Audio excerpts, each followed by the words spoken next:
নমস্কার বন্ধুরা। তাহলে 130টা আমি চেন নিয়েছি।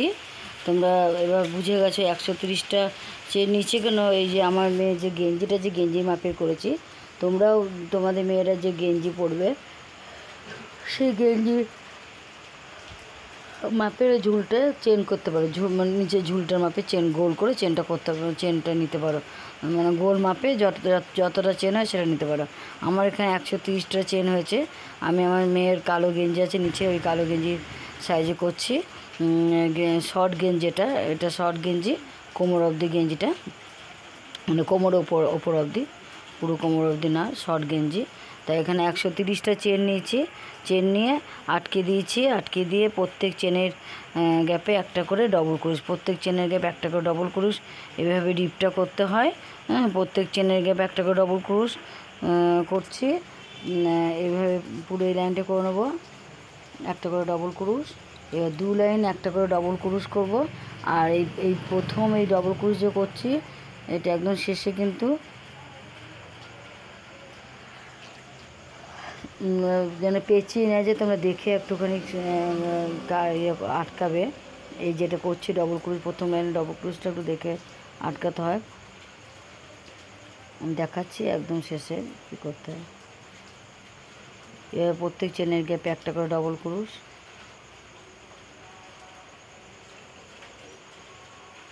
হয়ে গেল ডবল ক্রুশ। এখানে 130টা ঘর নিচে, কেমন প্রত্যেক চেনের গ্যাপে একটা করে ডবল ক্রুশ হচ্ছে।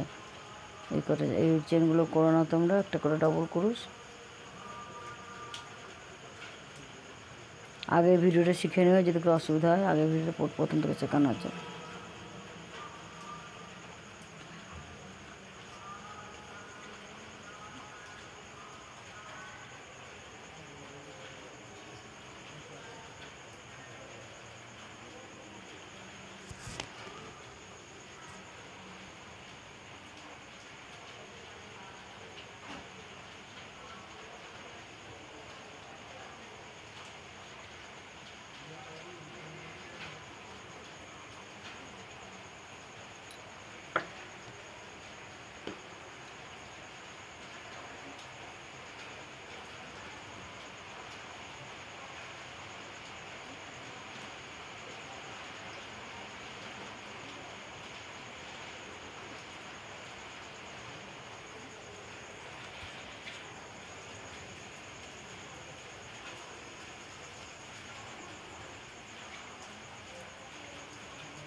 কোনো জিনিস শুরু করতে কি আনন্দ লাগে না? তো এটা আর একটা গেঞ্জি, আমার মেয়ের ওই গেঞ্জিটা প্রচণ্ড পছন্দ হয়েছে, তাই আর একটা আমি গেঞ্জি করছি। এটা লাল দিয়ে বর্ডার দিচ্ছে, সাদা দিয়ে বানাবো। সামনের ভিডিওতে দেখিয়ে দেবো সাদা দিয়ে কীভাবে বানাচ্ছি। পুরোটা সাদা দেবো, আর হাতের ফিতেগুলো আবার লাল দেবো।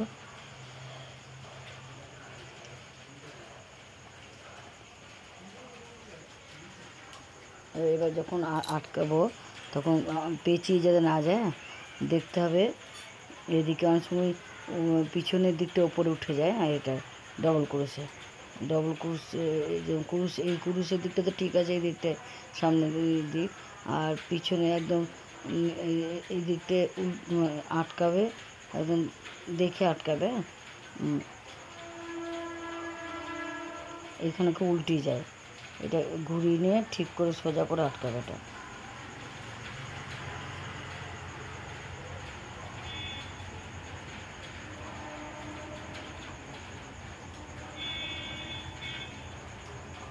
তিনটে চেনের মাথায় আটকে নেবে, শুরুতে তিনটে চেন করেছিলাম, তিনটে চেন যে দেখবে আটকে নেবে।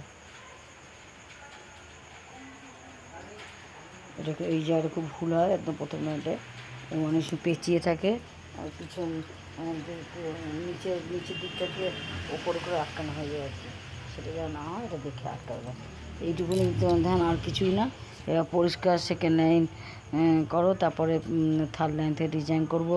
আর ডিজাইন যদি নাও করে এরকম ডবল ক্রুশও করতে পারে, যারা সাথে দিয়ে ডবল ক্রুশ খুব সুন্দর লাগবে।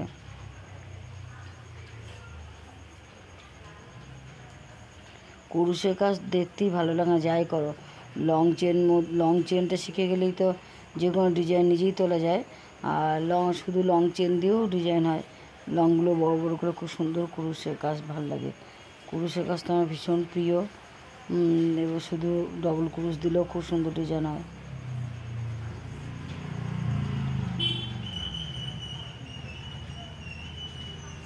গানে যেমন সারেগামা পাধানিসা শিখলে যে কোনো গানে সুর করা যায় না, হ্যাঁ, যেমন রে সা গা রে মা গা, ওই সারেগামা পাধানিসা দিয়ে তো গান শুরু হয়, এখানেও তাই, সেলাইটা তাই। এই কুরুশটা প্রথমত চেন আর লং যদি তোমরা শিখে নাও, চেন আর লংকে ডবল ক্রুশ বলে, চেন আর ডবল ক্রুশে শিখে নাও, তাহলে যে কোনো ডিজাইন তোমরা শিখতে পারবে। ভালো করে চেনটা আর ডবল ক্রুশটা প্র্যাকটিস করবে, যে কোনো ডিজাইন দেখে দেখে, ক্রুশ তো দেখে দেখে তোলা যায়।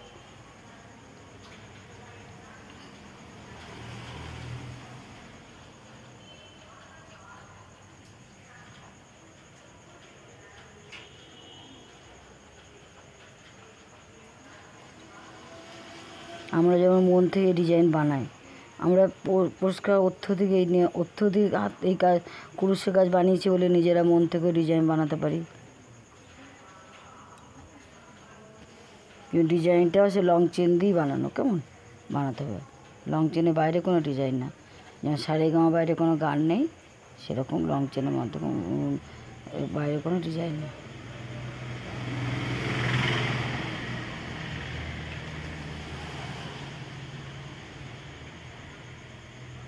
প্রত্যেক চেনের মধ্যে একটা করে ডবল ক্রুশ করছে, কেমন, এই 2 লাইন হবে, 2 লাইন হলে রিপটা হয়ে যাবে।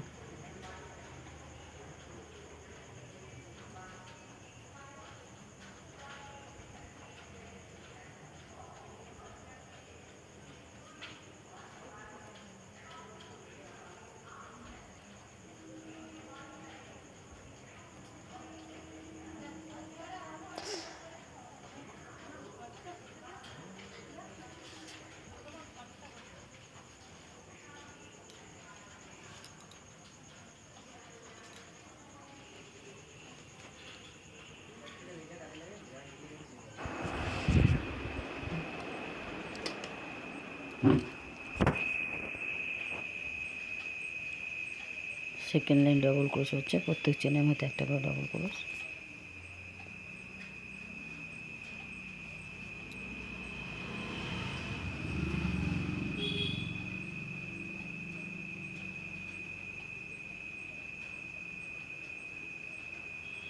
জিনিসটা সহজ কিন্তু সময় লাগে, কারণ 130টা ঘরকে কাউন্ট করে প্রত্যেক চেনের মাথায় একটা করে ডবল ক্রোশ, প্রত্যেক চেনের মাথায় 1 ডবল ক্রোশ করা একটু সময় লাগে, কিন্তু জিনিসটা সহজ না। প্রত্যেক চেনের মাথায় একটা করে ডবল ক্রোশ। এই হচ্ছে রিপটা শিখে নাও। আর পরের ভিডিওতে আমি সাদা দিয়ে হয় ডিজাইন দেবো, বা এই রিপের ডিজাইনটা আমি বডিতে দিতে পারি, কেমন, যেটা করবো তোমার সঙ্গে শেয়ার করবো। আমার ভিডিও দেখতে থাকো, আর তোমরা অবশ্যই কমেন্ট বক্সে জানাবে তোমাদের বক্তব্য, আর কেমন শিখতে পারছো সেটাও দেখো। উলেন গেঞ্জি টেপ কিন্তু আমি কোথাও দেখিনি, আমি নিজেই বানিয়েছি। কারণ এরকম আমি এই সুতির এই মেয়ের গেঞ্জিটা দেখে আমি দেখছি এরকম উলেরও তো করা যাবে, এইভাবে করেছি। তাই মেয়েই বললো যে স্লিপ হাতা করো, তাই নাহলে হাতা দিয়ে আমি করছিলাম। ওল হাতা লাগবে না, স্লিপ হাতাগুলো আরও স্টাইলিশ হবে, তাই স্লিপ হাতা করেছি।